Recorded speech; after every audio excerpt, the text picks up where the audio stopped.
back to my channel. So basically I thought I'd do something a little different today. I am actually not gonna sing. I'm gonna bore you with a bunch of stuff about me. So I thought I would tell my node story. So for those of you that don't know, nodes is basically like, it's kind of every singer's worst nightmare, and it's kind of like when your vocal cords rub together too much, you know, like when you're playing on the monkey bars as a kid and you get calluses here. It's basically a callus on your vocal cords. And there's a whole bunch of reasons you can get it. Basically, it's misuse of your voice. So as a singer, you know, maybe you're pushing yourself out of your range, you're not warming up enough. I can do a whole other video on what to do so you don't get nodes. But I'm just gonna tell you what it's like and what that experience was like for me. Because everybody kind of thinks about Pitch Perfect and like doesn't even know that nodes is like a real thing that happens to singers, or that like if they do know about it, maybe they blow it out of proportion in their mind. They talk about like maybe it's, oh my god, did you get surgery? I didn't get surgery. It's really not that serious.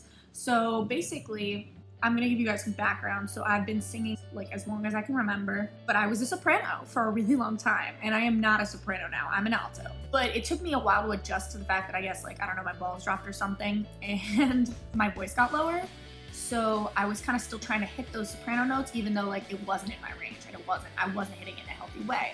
I was trying to belt those because I'm a belter. So people have their Ariana Grande voice, their head voice. It's when you're singing like airy, up and light in the top, and then the belting voice, which is like a Beyonce voice, and that's like where you're pushing it out from your chest. So in between those two is what's called your vocal break. So the highest note you can hit belting is not necessarily the highest note you can hit.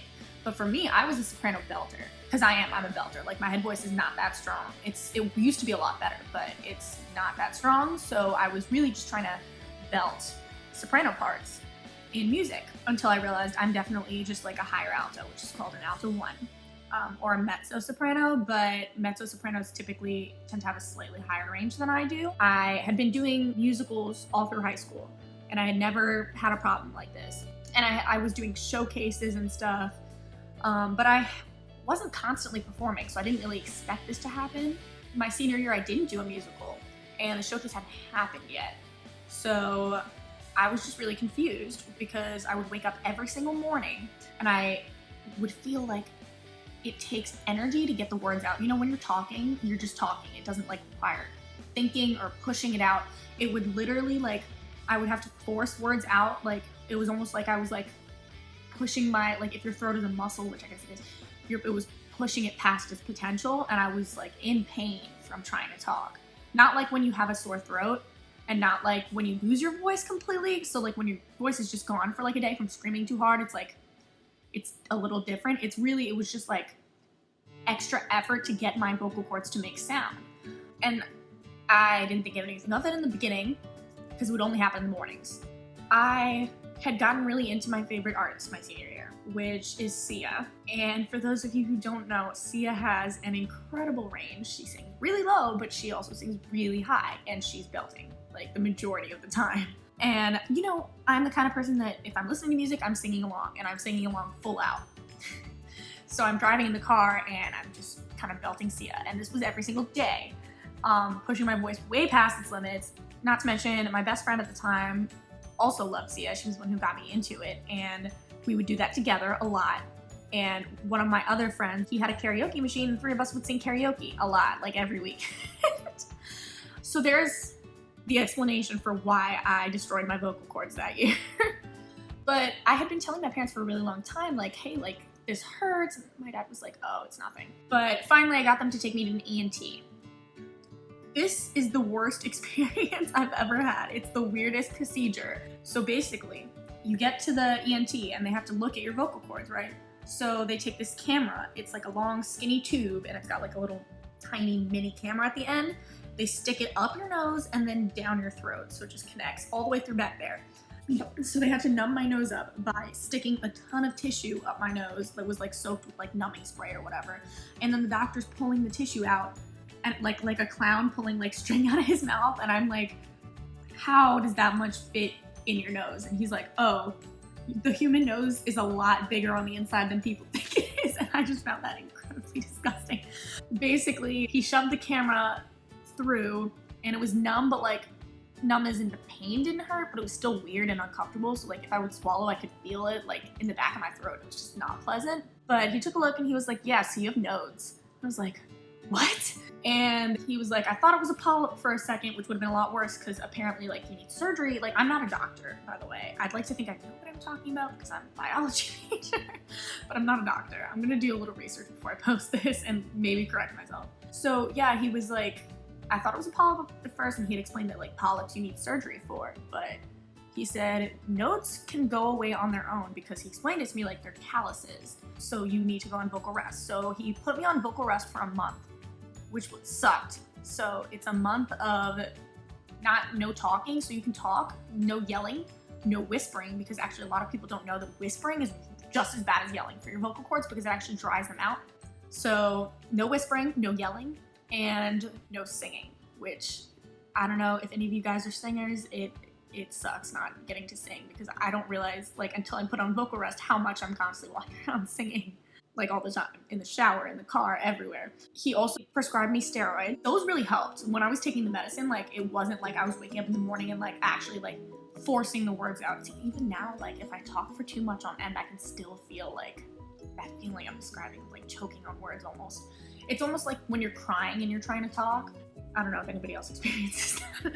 I was put on vocal rest for that whole month and I did my best. I wouldn't say I was perfect, but afterwards I could sing again because it was getting to the point where like singing was excruciatingly painful. Right before I had gotten the diagnosis, I had just went and done my first ever performance by myself as a soloist because I used to do the showcases with a friend and we would do duets together. And I had to switch the song because I was singing a Sia song and it was just like a hair out of my range. And it was only for one note, but that note, it hurt too much to hit it. And I was afraid I would crack on stage. So I switched to a Shawn Mendes song, which I love Shawn Mendes also. And I ended up, I think, doing really well on that performance. I've definitely grown a lot as a singer. And let me know if you want to see any of my old performances. I'm going to talk about now how it affects my life now. For the year after that, so I graduated high school, I got to college, and I joined the all-female a cappella group at my college. So like after I had nodes, like they were gone at this point, like they had healed, right? So they go away, but the damage is still like a little bit there. It still leaves like basically like, you know, a rough spot. Like after the callus goes away, your skin isn't like soft and smooth. So that takes time to heal. So at this point I had no head voice.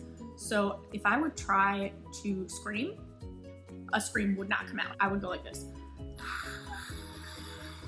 That's all the sound I could produce. Like I can scream now. I'm not gonna do it because I have roommates, but that is all the sound that would come out when I would try to scream. If I tried to sing in my head voice, which I have regained most of, but it's still like a little shaky, so I don't like to do songs where I have to switch into head voice a lot, especially because my vocal breaks are really noticeable because I'm such a strong belter that like when I get up to the top, it's very weak and it just sounds weird. But I had no head voice, so I could not go past a C5 because that's the top of my belting range. It's gotten a little higher now. Now I can belt a D. Still, like that was crazy for me that I was not able to sing past that, and like literally like no sound would come out. And I'm not sure if that's the same for everybody, but that's what happened to me. I was learning more and more and more about how to keep your voice healthy and how to know your range and stuff because I really wanted to be invested in the group and I wanted to know more about music and stuff because even though I'm not pursuing music professionally, I wanted to be like a large part of that group, and I did end up becoming the music director of the group. If you're going to be instructing people on singing, you want to know what you're talking about. Now, I've always known about like what sounds good and what doesn't, vowel shapes and all that because I've been in music classes and in musicals and doing performances since I was literally like a baby. I didn't necessarily know about how to not hurt your voice. I just knew about what sounded good. So I wanted to kind of bring those two together, and I did research, and that's where I started kind of developing my knowledge about healthy singing. So I was able to kind of heal my voice to the point where I can sing in head voice somewhat now. I thought that maybe somebody else might have gone through something similar, or somebody's wondering if they have nodes, so I thought I'd share my story. Let me know if this was super boring and you never want to see anything like this again, or if you liked it and you like hearing about my life. Keep your voices healthy. Remember to like and subscribe. Any questions you have about nodes, you can leave in the comments below. Thank you.